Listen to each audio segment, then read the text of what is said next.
Welcome to சுடுதண்ணி. இன்னைக்கு நம்ம வீடியோவில் செம்ம கிறிஸ்பியான ஒரு வெஜிடபிள் சைட் டிஷ் தான் பார்க்க போகிறோம். இன்னைக்கு நான் பண்ண போகிறது கோவக்காய் ஃப்ரை. எப்படி பண்ணுறதுன்னு பார்க்கலாம். கோவக்காய் பிடிக்காதவங்க கூட இதை ரொம்ப ரொம்ப இஷ்டப்பட்டு சாப்பிடுவாங்க. அவ்வளோ ஒரு டேஸ்ட்டாக இருக்கும். இதை மோர் குழம்போட இன்னைக்கு நான் சர்வ் பண்ணேன். செம்ம சூப்பராக இருந்தது. இதோட இன்க்ரீடியன்ஸை நான் டிஸ்கிரிப்ஷன் பாக்ஸில் கொடுக்குறேன். இப்போ வாங்க சேர்ந்து சமைக்கலாம். ஃபர்ஸ்ட் இதுக்கு நான் 1/4 கிலோ கோவக்காய் எடுத்திருக்கேன். இதை இந்த மாதிரி நீளமாக கட் பண்ணிக்கலாம். ஃப்ரை பண்ணும் போது இந்த மாதிரி கட் பண்ணால் தான் நல்லாயிருக்கும். ரொம்ப குண்டாக இருந்தால் 6 பீஸாக கட் பண்ணிக்கோங்க. அப்படி இல்லாட்டி 4 கட் பண்ணிக்கலாம். ஃபர்ஸ்ட் இதில் ஒரு 1/2 டீஸ்பூன் உப்பு சேர்த்துக்கலாம். இது எதுக்கு பண்ணுறோம் அப்படின்னா இதில் இருக்க தண்ணியெலாம் வந்துடும். ஸோ உப்பு சேர்த்துட்டு நல்லா இதை மிக்ஸ் பண்ணி விட்டுருங்க.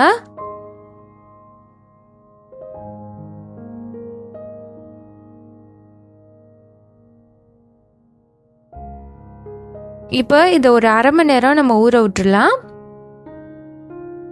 1/2 மணி நேரத்துக்கு அப்புறமா இந்த கோவக்காயை இப்படி எடுத்து பிழிஞ்சிங்கன்னா அதுலேருந்து தண்ணியெலாம் வந்துடும். ரொம்ப ஹார்டாக பிழியணுன்ட்டு இல்லை, லைட்டாக பிழிஞ்சுக்கோங்க. சில கோவக்காய் நுரைச்சி வரும், அது அப்படி தான் இருக்கும். அதோட தன்மையே அப்படி தான்.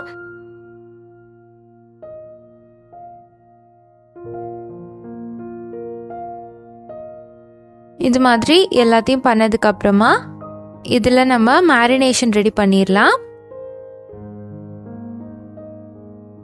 ஃபர்ஸ்ட் இதில் 2 டேபிள் ஸ்பூன் கடலை மாவு சேர்த்துக்கிறேன். 1 டேபிள் ஸ்பூன் சோள மாவு, 1 டேபிள் ஸ்பூன் அரிசி மாவு சேர்த்துக்கலாம்.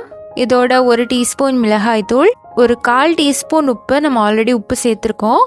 1/4 டீஸ்பூன் மஞ்சள் தூள், அதோட 1 டீஸ்பூன் இஞ்சி பூண்டு விழுது சேர்க்கணும். நான் ரொம்ப தண்ணியாக அரைச்சிட்டேன், அதனால 3 ஸ்பூன் சேர்த்துக்கிறேன். திக்காக இருந்துச்சுன்னா 1 ஸ்பூன் மட்டும் சேர்த்துக்கோங்க. இப்போ இதை நல்லா மிக்ஸ் பண்ணி விட்டுடலாம். ஃபர்ஸ்ட் இந்த மாவெல்லாம் நல்லா மிக்ஸ் பண்ணிட்டு அதுக்கப்புறமா கொஞ்சம் கொஞ்சமாக தண்ணி சேர்த்து நம்ம மிக்ஸ் பண்ணிக்க போகிறோம்.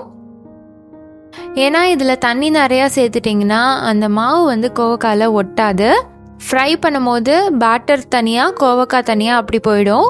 அப்போ உங்களால் இந்த டேஸ்ட்டை ஃபீல் பண்ண முடியாது. ஸோ கொஞ்சம் கொஞ்சமாக தண்ணி தெளித்து தான் இதை நம்ம மிக்ஸ் பண்ணோம். கோவக்காய் கொஞ்சம் வெளியே வலுவலுன்னு இருக்கனால அதில் ஒட்டாமல் போயிடும். ஸோ கேர்ஃபுல்லாக தண்ணி தெளிச்சுக்கோங்க.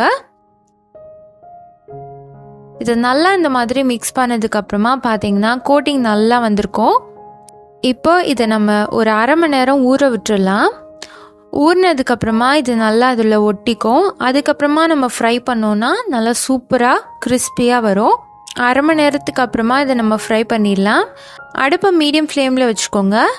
வச்சுட்டு இதை ஒன்றா தனித்தனியாக சேருங்க. அப்போ தான் தனித்தனி பீஸாக உங்களுக்கு கிடைக்கும். இல்லாட்டி பக்கோடா மாதிரி அப்படியே சேர்ந்து வரும். ஸோ ஒன்றா அப்படியே எடுத்து போடுங்க. இது நல்லா ஃப்ரை ஆகி அவுட்டர் லேயர் நல்லா கிறிஸ்பியாக வரும். நல்லா கலர் சேஞ்ச் ஆகி கோல்டன் ப்ரௌனாக வரும்போது இதில் ஒரு கொத்து கருவேப்பிலை சேர்த்துக்கலாம். கருவேப்பிலை நல்லா ஒரு ஃப்ளேவர் கொடுக்கும், அதுக்காக சேர்க்குறோம். இது ஆப்ஷனல் தான். ஜென்ரலாக இந்த மாதிரி ஃப்ரை பண்ணுற எல்லா ஐட்டம்ஸோடையும் இந்த கருவேப்பிலை சேர்ப்பாங்க. அவ்வளோதான். இது இப்போ சூப்பராக ரெடி ஆயிடுச்சு.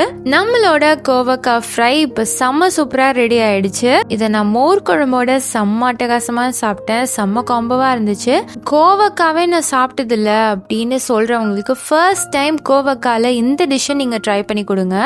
அப்போ தான் உங்களுக்கு கோவக்காய் பிடிக்கவே ஆரம்பிக்கும். ஏன்னா அவ்வளோ சூப்பராக இருக்கும். நீங்களும் இந்த சூப்பர் டூப்பரான கோவக்காய் ஃப்ரையை ட்ரை பண்ணிவிட்டு எப்படி இருந்துச்சுன்னு சொல்லி கமெண்ட்டில் சொல்லுங்கள். இந்த வீடியோ உங்களுக்கு பிடிச்சிருந்தா லைக் பண்ணுங்கள். சுடுதண்ணி சேனலை சப்ஸ்கிரைப் பண்ணுங்க.